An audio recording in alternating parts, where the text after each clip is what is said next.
Here are the key points of the Lean Startup by Eric Ries.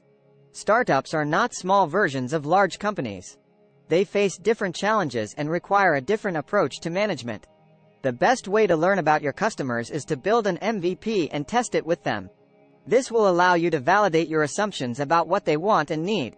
You should iterate on your product on a regular basis. This will allow you to learn from your customers and improve your product over time. You should measure everything you can.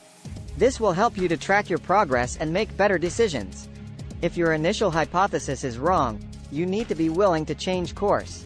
Traditional business planning is ineffective in the face of extreme uncertainty. Startups should focus on building a minimum viable product, MVP, and testing it with customers as early as possible. The Lean Startup methodology is based on the Build, Measure, Learn feedback loop. The Lean Startup is a powerful tool that can help startups to succeed in the face of uncertainty.